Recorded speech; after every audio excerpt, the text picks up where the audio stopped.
tomto videu vám chceme ukázať, ako sa používa Easy Sharp brúska. Pomocou videa je možné pochopiť metódu brúsenia a naučiť sa ju používať. To nám umožní udržiavať nástroje po celú dobu ich životnosti v perfektnom stave. Metóda brúsenia Depeler je založená na dvoch pilieroch.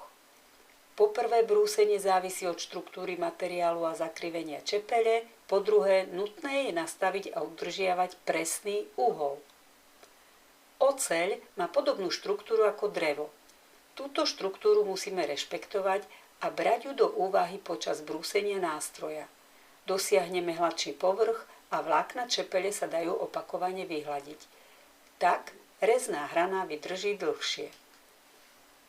Tu môžeme vidieť príklad nesprávneho brúsenia. Vlákna čepele sú zúbkované, čepeľ sa nám bude zdať veľmi ostrá, ale mikrozúbky sa rýchlo otupia a nástroj musí byť často prebrúsený. Po brúsení s Easy Sharp brúskou dosiahneme optimálny povrch čepele nástroja. Porovnávame tento povrch vždy pred a po nabrúsení lupou. Na brúsenie potrebujeme Easy Sharp brúsku, tabuľku s nastavením uhla a pohybu, oddeľovací papier vyrobený z čierneho kaučuku dodávaný spolu s prístrojom, olej na brúsenie, testovaciu tyčinku a samozrejme nástroje, ktoré chceme brúsiť. Na začiatok nakvapkáme niekoľko kvapiek oleja na brúsny kameň a rozotrieme ho čistou handričkou. Tento jednoduchý výkon zaručuje optimálny stav čepele.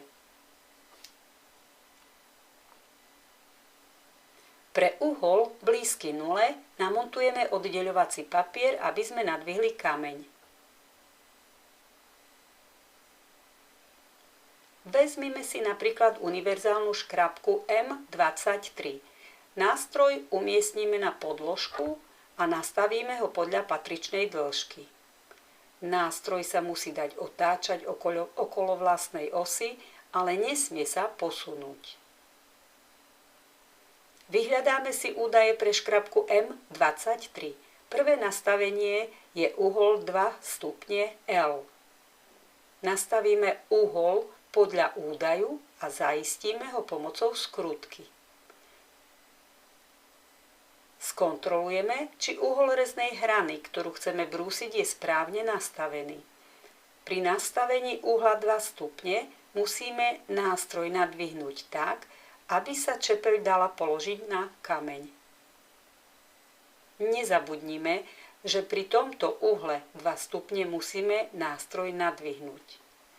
Kontrolujeme, aký pohyb musíme vykonať s kameňom a aký s nástrojom.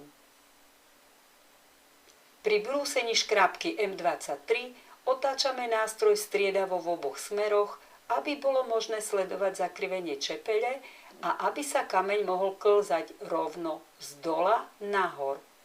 Postupujeme rovnakým spôsobom a naostríme aj druhú čepeľ. Nastavíme uhol, kontrolujeme pohyb a naostríme obe strany. Celé brúsenie univerzálnej škrabky M23 trvá 45 sekúnd. Nastavíme uhol, skontrolujeme, či je čepeľ správne položená na kameni a začneme pohybom, ako je uvedené. Ak chceme zistiť, ktorá strana patrí ku ktorému uhlu, môžeme sa orientovať podľa nákresu, ktorý ukazuje správnu polohu nástroja.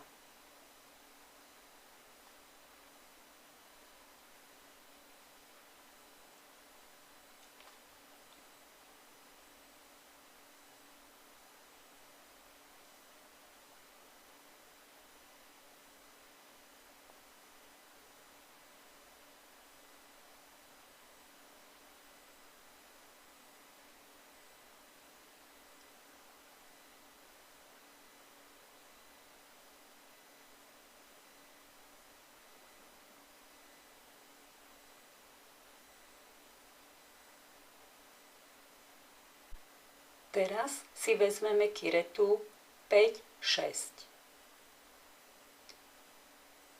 Postup Pri brúsení Gracieho Kirety 5.6 je rovnaký. Vyhľadáme v zozname príslušný riadok, nastavíme uhol,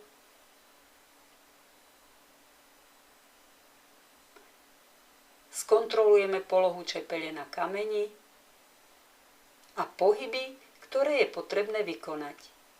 Nutné je pamätať na zakrivenie čepele. Na celé brúsenie Gracieho Kirety 5.6 potrebujeme menej ako 30 sekúnd. Aby sme ušetrili čas, môžeme usporiadať svoje nástroje podľa ich čísla a brúsiť nástroje s rovnakým číslom za sebou, aby sme nemuseli stále meniť uhol.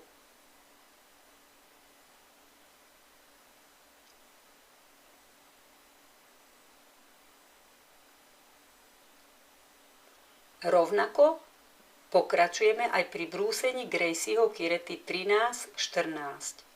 Zafixujeme nástroj, nastavíme uhol,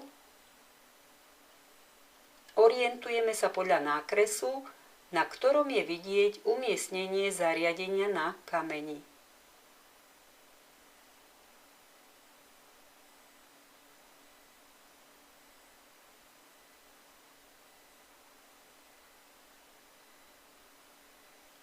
Kontrolujeme pohyby kameňa a nástroja.